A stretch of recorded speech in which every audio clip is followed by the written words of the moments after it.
आज हम अध्याय 3 दो चर वाले रैखिक समीकरण के बारे में डिस्कस करने वाले हैं। दो चर वाले रैखिक समीकरण के बारे में आज हम अच्छी तरह से समझेंगे।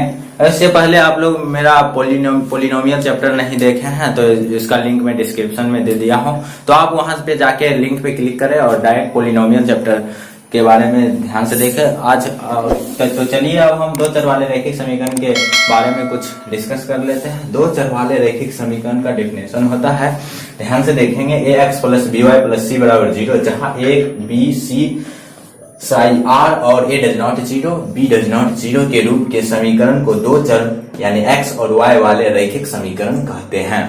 दो चर वाले रैखिक समीकरण जिसमें दो चर होना चाहिए, कोई भी चर संख्या a से लेके z तक का कोई भी लेटर होना चाहिए, उसी को चर बोलते हैं। तो x और y दो चर वाले रैखिक समीकरण कहते हैं। एग्जाम्पल है 2x माइनस 3y प्लस 5 बराबर 0। दूसरा एग्जाम्पल है √2x प्लस 5y माइनस 3 बराबर 0। और नेक्स्ट टॉपिक है दो चर वाले रैखिक समीकरण युग्म। युग्म का मतलब जोड़ा होता है, यानी जो दो हो, यानी pair of linear equation in two variables. Pair of linear equations in two variables, तो इसका डेफिनेशन है दो चर वाले रैखिक समीकरणों को एक साथ लेने पर उसे दो चर वाला रैखिक समीकरण युग्म कहते हैं।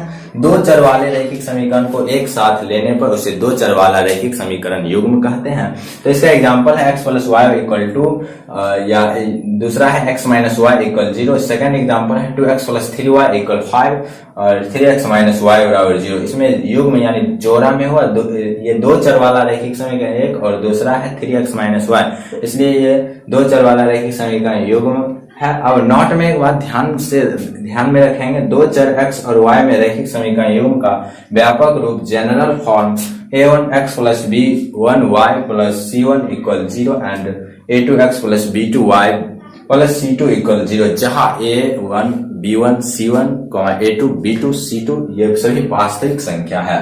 उसके बाद नेक्स्ट टॉपिक है दो चर में रैखिक समीकरण का निकाय।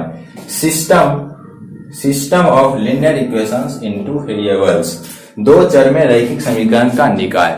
दो चर में रैखिक समीकरण का निकाय का डेफिनेशन है दो चर में दो या अधिक रैखिक समीकरणों को साथ साथ लेने पर बना निकाय रैखिक समीकरण निकाय कहलाता है। एग्जाम्पल क्या है, x प्लस 2y बराबर 3, दूसरा है 2x प्लस 3y बराबर 5। तो आप लोग यहाँ से ध्यान से नोट करेंगे। तो हम क्या सीख रहे थे, ध्यान से देखें, क्रम संख्या रेखा युग्म a1 by a2 b1 by b2 c1 by c2 अनुपातों की तुलना ग्राफीय निरूपण बीजगणितीय निरूपण। तो ये फर्स्ट समीकरण है x माइनस 3y बराबर 3 और दूसरा है 2x माइनस 5y बराबर 5। तो यहाँ एक और यहाँ दो है, 1/2 b1 by b2, b1 की जगह -3 लिया और b2 की जगह -5 लिया। b1 by b2 का वैल्यू -3 बट्टे -5 और c1 by c2 का वैल्यू, c1 का वैल्यू है 3 और c2 का वैल्यू है 5, तो 3/5। और अनुपातों की तुलना, यदि c1 को इधर ले आएंगे बराबर किस पार ले आएंगे तो माइनस हो जाएगा, -3/5 -5 c1 by c2। और अनुपातों की तुलना करेंगे तो 1/2 माइनस प्लस, ये दोनों बराबर नहीं है, यानी a1 by a2 और b1 by b2 बराबर नहीं है, तो वही लिखेंगे अनुपातों की तुलना में a1 by a2 बराबर does not b1 by b2। तो इसका ग्राफीय निरूपण होगा प्रतिच्छेद करती हुई रेखाएं और बीजगणितीय निरूपण होगा केवल एक हल, अद्वितीय, अविरोधी और संगत, ये सभी होगा। और सेकंड समीकरण है 3x प्लस 2y बराबर 5 और 6x प्लस 4y बराबर 10। तो यहाँ पर a1 का वैल्यू 3 है और a2 का वैल्यू 6 है, तो 3 1 3 3 2 6 1/2 और b1 का वैल्यू 2 है और b2 का वैल्यू 4 है, तो 2/4 1/2 और c1 का वैल्यू यहाँ भी लिख सकते हैं, बराबर को उस पर ले जाएंगे -5 -10, यहाँ -5 -10 लिख सकते हैं, फिर माइनस प्लस से हो जाएगा 1/2, इसलिए यहाँ पे 1/2 1/2 1/2 यानी तीनों में बराबर है। अनुपातों की तुलना क्या लिखेंगे, a1 by a2 बराबर b1 by b2।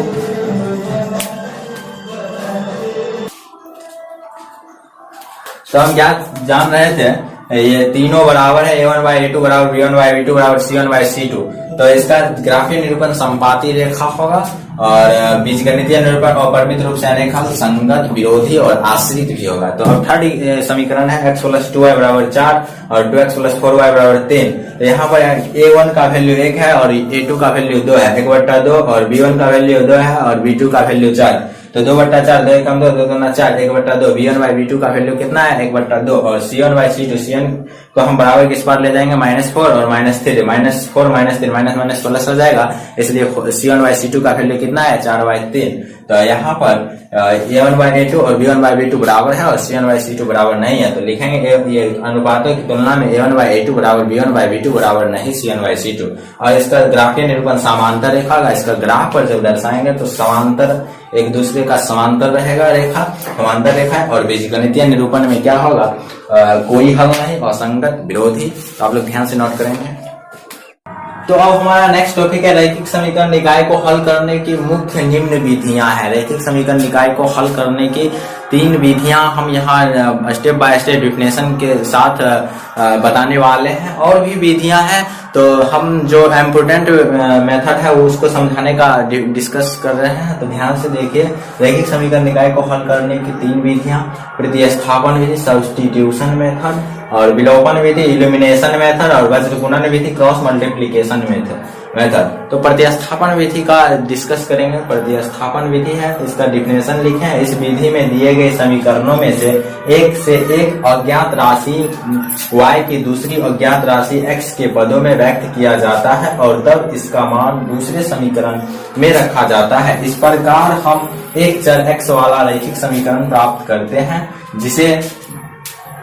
जिसे आसानी से हल किया जा सकता है। इस चर x का मान ज्ञात कर दूसरे चर y के मान में भी x के पदों में व्यक्त y के व्यंजक से प्राप्त कर लिया जाता है। तो आप लोग ध्यान से इसको पढ़ेंगे और समझने का प्रयास करेंगे। अब हम नेक्स्ट टॉपिक है विलोपन विधि। दूसरा क्या है मेथड, विलोपन विधि। विलोपन विधि का डिफिनेशन क्या है, इस विधि में 2 चरों x और y में से एक को दिए समीकरणों से विलोपित कर दिया जाता है। इस प्रकार प्राप्त समीकरण को हल कर हम दूसरे चर का मान ज्ञात कर लेते हैं। अब इस चर का मान दिए गए किसी समीकरण में रखकर हम दूसरे चर का मान ज्ञात कर लेते हैं। और तीसरा टॉपिक है वज्र गुणन विधि, cross multiplication method. Cross multiplication method क्या डिफिनेशन है, यह विधि रैखिक समीकरण को हल करने की अति सुगम और उपयोगी विधि है। और इसमें ध्यान से देखेंगे, सबसे पहले a1x plus b1y plus c1 बराबर 0 और दूसरा समीकरण a2x plus b2y plus c2 बराबर 0 के रूप का कोई समीकरण ले लेंगे और इसमें x निकाल करके, तो x निकाल लिए हैं b1 c2, x निकाल लिए तो क्या हो जाएगा b1, और यदि x वाला को झापेंगे b1 c2 और फिर इसको झापेंगे c1 a2, c1 b2 है, x वाला है b1 c2 c1 b2 और y वाला a1 a2 और एक में b1 b2 लेकर के यहाँ से क्रॉस किए हैं b1 और c2, तो क्या हो जाएगा यहाँ पर b1 c2 होगा, b1 c2 b2 c1 बिल्कुल। और यहाँ y में c1 a2 और माइनस c2 a1 और एक में है a1 b2 और a2 b1। तो इस तरह से ध्यान से नोट करेंगे और x बराबर निकाल लेंगे। ऑलरेडी क्या निकाले हुए हैं, x वाले निकालने के लिए जो है ये यहाँ से इस एक वाले को जो है विलोपित कर देंगे, तो यहाँ से क्रॉस मल्टीप्लिकेशन करेंगे तो b1 इंटू c2 जो है ऊपर जाएगा b1 into c2 minus b2 into c1 upon a1 into b2 minus a2 into b1। ये अब यदि y बराबर निकालेंगे स्पेशली तो इसको झापेंगे इसको, तो क्या हो जाएगा यहाँ से क्रॉस मल्टीप्लिकेशन करेंगे, वज्र गुणन विधि का प्रयोग करेंगे तो यहाँ पर c1 इंटू a2 ऊपर जाएगा c1 into a2 minus c2 into a1 upon a1 into b2 minus a2 into b1।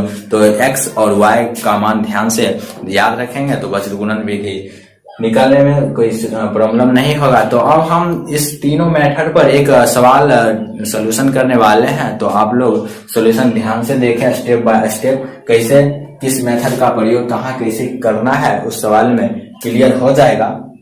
तो ध्यान से इसका डेफिनेशन नोट करेंगे। तो हम उस तीनों मेथड पर से एक क्वेश्चन करने वाले हैं। क्वेश्चन है x प्लस वाई बराबर 14। फर्स्ट क्वेश्चन एक अपना मन से क्वेश्चन लेंगे, x प्लस वाई बराबर 14 और दूसरा है x माइनस वाई बराबर 4। तो इस दोनों समीकरण को जो है सबसे पहले ऊपर में लिखे थे प्रतिस्थापन विधि। प्रतिस्थापन विधि से इसको हल करके सॉल्यूशन करके देखेंगे। तो ध्यान से इसको समीकरण फर्स्ट मानेंगे, इसको सेकंड मानेंगे।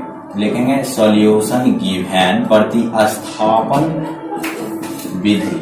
प्रतिस्थापन विधि से हल करना है तो इसके लिए क्या करेंगे, समीकरण सॉल्यूशन लिखेंगे, समीकरण फर्स्ट से चलेंगे। समीकरण फर्स्ट क्या है, x प्लस वाई बराबर 14। और यहाँ पर x बराबर 14 माइनस वाई, इसको समीकरण थर्ड बना लेंगे। एंड ओ डब्ल्यू नाउ समीकरण 3 का मान, समीकरण 3 का मान समीकरण 2 में रखने पर, 2 में रखने पर समीकरण 2 क्या है, x माइनस वाई बराबर 4, x माइनस वाई बराबर 4। तो x के जगह 14 माइनस वाई बराबर 4। अब 14 माइनस एक वाई मिलके माइनस 2y बराबर 14, माइनस 2y बराबर 4 माइनस 14, माइनस 2y बराबर माइनस 14 है, 4 प्लस में है, दे दिए कितना बचेगा माइनस 10, माइनस माइनस प्लस 2 पंचे 10, इसलिए y बराबर 5 आया। और y के मान को अब अगेन y के मान को समीकरण फर्स्ट सेकेंड थर्ड तीनों में से किसी भी समीकरण में मान रख सकते हैं। तो सुविधा के लिए समीकरण 3 में मान रखते हैं। समीकरण 3 में रखने पर आप लोगों को समीकरण फर्स्ट या सेकंड दोनों में से कोई में भी किसी में भी समीकरण ये y के मान को रखेंगे तो x का मान निकल जाएगा। अब समीकरण थर्ड में लिए, समीकरण थर्ड है x बराबर 14 माइनस वाई। 14 माइनस वाई के जगह क्या रखेंगे 5, तो 14 में से 5 सब्सट्रैक्ट हो जाएगा 9, इसलिए x का वैल्यू क्या है 9। ये फाइंड करना था प्रतिस्थापन विधि से, इसी तरह से ज्ञात होता है। तो लिखेंगे इसलिए x बराबर 9 एंड y बराबर 5। इस दोनों को अच्छा से घेर के लिख देंगे। यही हमारा प्रतिस्थापन मेथड से हुआ। तो ध्यान से आप लोग प्रतिस्थापन विधि यदि आप लोग समझ गए होंगे तो ध्यान से नोट करें। तो अब हम वही क्वेश्चन का विलोपन विधि से हल करके देखेंगे। विलोपन विधि से यहाँ लिखेंगे विलोपन विधि। विलोपन विधि से कैसे हल करेंगे, समीकरण फर्स्ट और सेकंड को जो है जोड़ेंगे, समीकरण फर्स्ट जोड़ सेकंड से बराबर करके समीकरण फर्स्ट और सेकंड को जोड़ेंगे और समान चिन्ह में ध्यान से रखेंगे, नोट में याद रखेंगे। नोट में समान चिन्ह हो, समान चिन्ह यानी प्लस कोमा प्लस हो तो समीकरण 1 घटाव सेकेंड से लिखेंगे। समीकरण फर्स्ट जोड़ सेकेंड से, तो समीकरण फर्स्ट और सेकेंड को जोड़ेंगे, x प्लस वाई बराबर 14 और इसके बाद x माइनस वाई बराबर 4। समीकरण फर्स्ट और सेकेंड का जोड़ रहे हैं, फर्स्ट और काटना x वाला को है इसलिए माइनस माइनस ये कट गया, 2y बराबर 14 में से 4 जाएगा 10, इसको छोड़ दीजिए। तो 2y बराबर 10 आया, y बराबर 10 बट्टा 2, 2 पंचे 10, इसलिए y का वैल्यू 5। और प्रतिस्थापन विधि से भी ज्ञात किए थे तो y का वैल्यू 5 ही आया था। यानी तीनों मेथड से ज्ञात करेंगे, आंसर x और y का बराबर ही आएगा। तो लिखेंगे NOW नाउ y के मान को, समीकरण y के मान को समीकरण 1 या 2 कोई में से दोनों में से कोई किसी एक में रख सकते हैं वो। तो ना y के मान को समीकरण फर्स्ट में ही रख लेते हैं। समीकरण फर्स्ट में रखने पर समीकरण फर्स्ट क्या है, x प्लस वाई बराबर 14, तो y के जगह 5 रखेंगे, प्लस 5 बराबर 14, x बराबर 14 माइनस 5, 14 में से 5 जाएगा 9, x बराबर, इसलिए x बराबर 9 और y बराबर 5। इस तरह से ध्यान से नोट करेंगे। अगर समझ में आए तो लाइक करें। अब हम वज्र गुणन विधि से ज्ञात करने वाले हैं वही क्वेश्चन, x प्लस वाई बराबर 14 और x माइनस वाई बराबर 4। इसको वज्र गुणन मेथड से ज्ञात करेंगे। वज्र गुणन विधि, वज्र गुणन विधि से ज्ञात करेंगे। तो इसको समीकरण फर्स्ट को क्या लिख लेंगे, समीकरण फर्स्ट में a1 बराबर 1, b1 बराबर 1 और c1 बराबर 14 को बराबर किस पर ले आएंगे -14 एंड a2 बराबर क्या होगा, a2 बराबर 1, b2 बराबर -1 एंड c2 बराबर -4 और x बराबर हम निकाले थे क्या b1 into c2 minus b2 into c1, a1 into b2 minus b2 into a1। तो इस पर डालेंगे b1 का वैल्यू कितना आया है, b1 का वैल्यू 1, c2 का वैल्यू है -4 माइनस b2 का वैल्यू है -1 गुना c1 का वैल्यू है -14, a1 का वैल्यू है 1 गुना b2 का वैल्यू है -1 माइनस b2 का वैल्यू -1 गुना a1 का वैल्यू है 1। तो -4 माइनस माइनस प्लस 14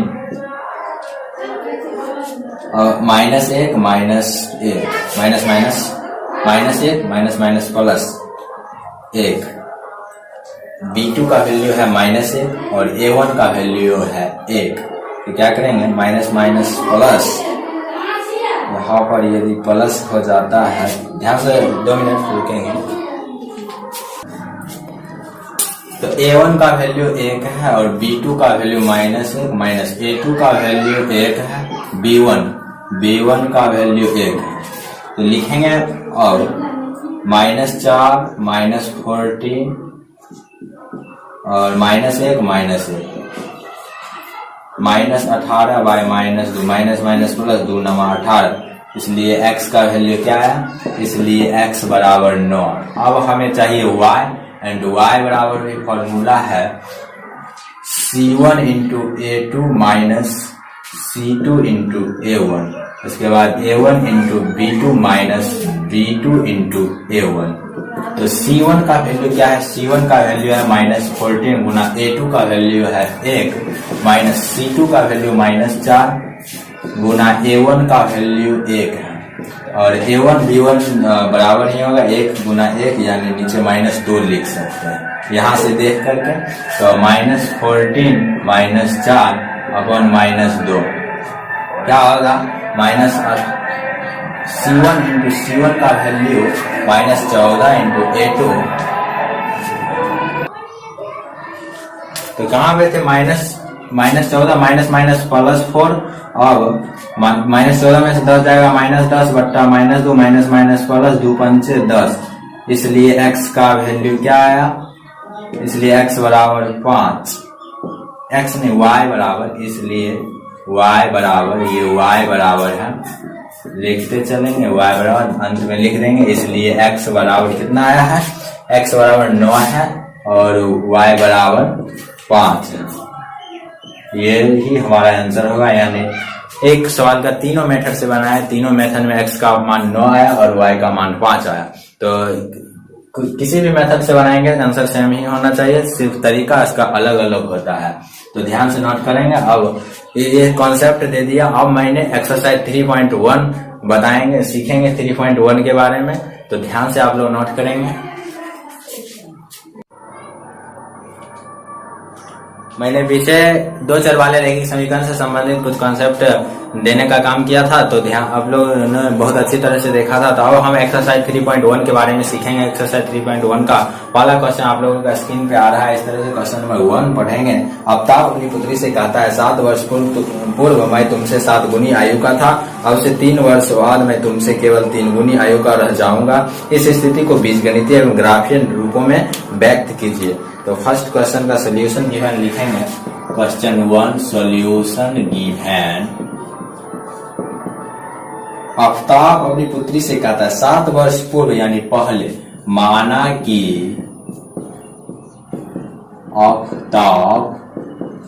अफ्ताब की वर्तमान आयु नहीं बता, वर्तमान आयु बराबर x वर्ष मान लेंगे, और अफ्ताब की पुत्री की वर्तमान आयु y वर्ष मान लेंगे। यदि तो 7 वर्ष बाद, 7 वर्ष पूर्व अफ्ताब की आयु बराबर x माइनस 7 वर्ष और पुत्री की आयु कितना होगा 7 वर्ष पूर्व। पुत्री की आयु भी y माइनस 7 वर्ष। प्रश्न से आफ्ताब का अपनी पुत्री से 7 वर्ष पूर्व मैं तुमसे 7 गुनी आयु का रहूंगा। आफ्ताब ने बोला, इसलिए बराबर करने के लिए पुत्री में मल्टीप्लाई करना पड़ेगा। x माइनस 7 बराबर 7 से उसके पुत्री में मल्टीप्लाई करेंगे तो बराबर हो जाएगा। अब x माइनस 7 बराबर 7y minus 49, x minus 7y बराबर माइनस 49 प्लस 7 प्लस 7 को बराबर किस पर ले गया और प्लस 7y को बराबर किस पर ले आए माइनस में 7y। तो x माइनस 7y बराबर 49 में से 7 रहेगा माइनस 42। ये समीकरण फर्स्ट हुआ। अब नेक्स्ट है, अब से 3 वर्ष बाद मैं तुमसे केवल 3 गुनी आयु का रहूंगा। तो 3 वर्ष बाद आफ्ताब की आयु कितना होगा लिखेंगे। 3 वर्ष बाद आफ्ताब की आयु बराबर x प्लस 3 वर्ष। बाद करा इसलिए प्लस 1 करा, 3 वर्ष पूर्व तो x माइनस 3 देते। और पुत्री की 3 वर्ष बाद पुत्री की आयु भी तो x 3 वर्ष बाद न करा, इसलिए लिखेंगे y है पुत्री को y माने है y प्लस 3 वर्ष। और कारा आफ्ताब बोला है अब से 3 वर्ष बाद मैं तुमसे केवल 3 गुनी आयु का रह जाऊंगा, इसलिए बराबर करने के लिए उसकी पुत्री में 3 से गुना करेंगे। तो लिखेंगे प्रश्न से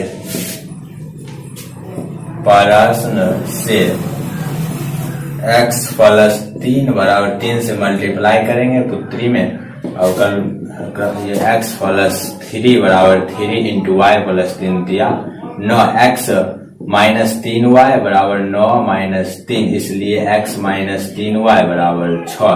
समीकरण सेकंड मान लेंगे। अब समय बीजीय रूप में प्रदर्शित करने के लिए बोला, बीजगणितीय रूप में प्रदर्शित हो गया। अब ग्राफीय रूप में व्यक्त कैसे करेंगे। ग्राफीय रूप में व्यक्त करने के लिए सबसे पहले एक ग्राफ का फिगर, सबसे पहले क्या करेंगे, एक जो है इस तरह से फिगर बना लेंगे। इसमें x रखेंगे, इसमें y रखेंगे। छोटा ले लेते हैं, जगह की कमी है। ये इसमें x और y समीकरण फर्स्ट वाला मान रखेंगे। समीकरण फर्स्ट में यहाँ पर x के जगह कितना रखेंगे, x के या यहाँ पे जो है x बराबर ये भी तो लिख सकते हैं, x बराबर माइनस 42 प्लस 7y। तो x के जगह नहीं y के जगह यदि 0 रखते हैं, y के जगह 0 तो x का वैल्यू कितना आएगा माइनस 42, नहीं x के जगह यदि माइनस 42 और y के जगह यदि 1 रखते हैं 1 तो माइनस 36।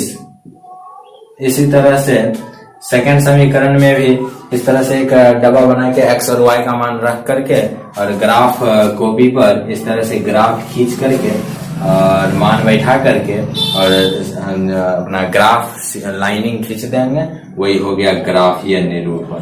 तो आप आशा करता हूं कि आप लोग ये ग्राफीय निरूपण कर लेंगे। यदि नहीं होगा तो कमेंट बॉक्स में कमेंट करें, तो आप लोग ध्यान से नोट करेंगे। क्वेश्चन नंबर 1,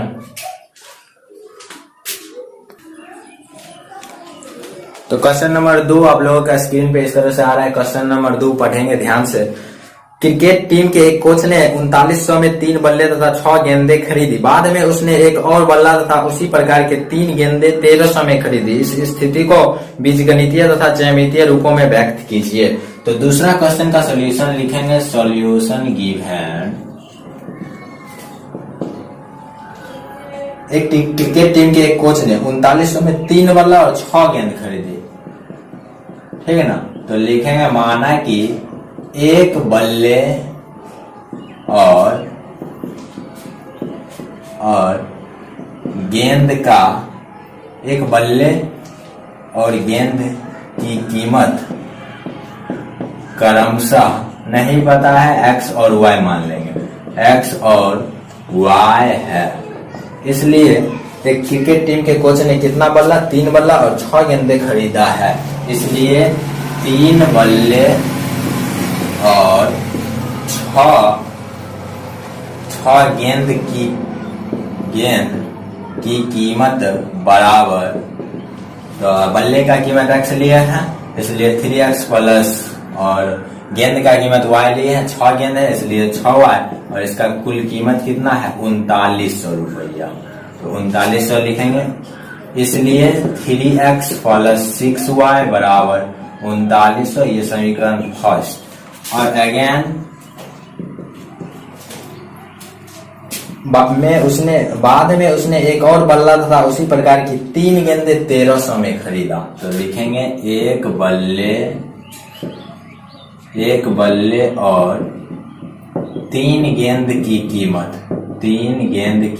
कीमत कितना है 1300 रुपया, तो लिखेंगे एक बल्ला यानी x प्लस 3 गेंद यानी 3y और कीमत 1300 रुपया, इसलिए x प्लस 3y बराबर 1300। समीकरण सेकंड, ये बीजगणितीय निरूपण हुआ। और ग्राफीय निरूपण के लिए x और y का मान रख के, और इसमें भी x और y का मान रख के ग्राफ खींच देंगे इस तरह से, और मान पुट करके और रेखा आ जाएगा, वही ग्राफीय निरूपण हुआ।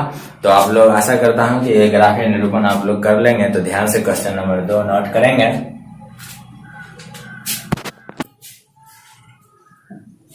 तो अब आप लोगों के सामने क्वेश्चन नंबर 3 इस तरह से दिख रहा है। क्वेश्चन नंबर 3 ध्यान से पढ़ेंगे। 2 केजी सेब और 1 केजी अंगूर का मूल्य किसी दिन 160 था, एक महीने बाद 4 केजी सेब और 2 केजी अंगूर का मूल्य 300 हो जाता है। इस स्थिति को बीजगणितीय तथा ज्यामितीय रूपों में व्यक्त कीजिए, ये क्वेश्चन है। तो ध्यान से क्वेश्चन नंबर 3 इस एक्सरसाइज का लास्ट क्वेश्चन है। सॉल्यूशन गिवन लिखेंगे। हमें 1 केजी सेब और 1 केजी अंगूर का दाम नहीं पता है, मानेंगे। माना कि 1 केजी सेब और 1 केजी अंगूर का दाम, अंगूर का मूल्य नहीं पता है, क्रमशः x रुपया और y रुपया है। तो कितना केजी है? 2 केजी सेब और 1 केजी अंगूर का मूल्य 160 था, तो लिखेंगे 2 केजी अंगूर और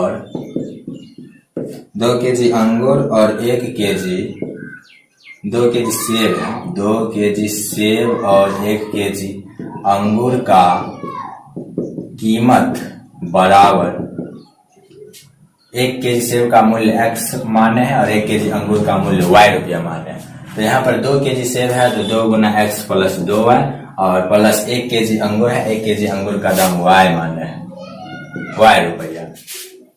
अब करा 1 महीने बाद, फिर 1 महीने के बाद 4 केजी सेब और 2 केजी अंगूर का मूल्य 300 हो जाता है। तो लिखेंगे 4 केजी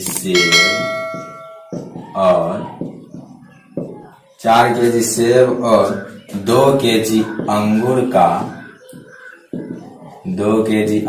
का कीमत बराबर 4 केजी सेब है x और 2 केजी अंगूर है इसलिए 2y, इतना रुपया हो गया। और लिखेंगे अकॉर्डिंग टू क्वेश्चन, प्रश्न के अनुसार ये 2 केजी या 2x प्लस y, 2 केजी और 1 केजी अंगूर का कीमत कितना है 160 रुपया, और इसके बाद 4 केजी सेब और 2 केजी अंगूर का मूल्य 300 रुपया है। तो इस तरह से समीकरण फर्स्ट और समीकरण सेकंड आ गया। यही बीजगणितीय निरूपण हुआ। और ग्राफीय निरूपण के लिए x और y का मान वैल्यू पुट करेंगे और एक ग्राफ खींच लेंगे और ग्राफ पर दर्शा देंगे, जो जिधर देखा जाएगा वही ग्राफीय निरूपण होगा। तो आप लोगों से आशा करता हूं कि ग्राफीय निरूपण कर लेंगे, तो ध्यान से नोट करेंगे।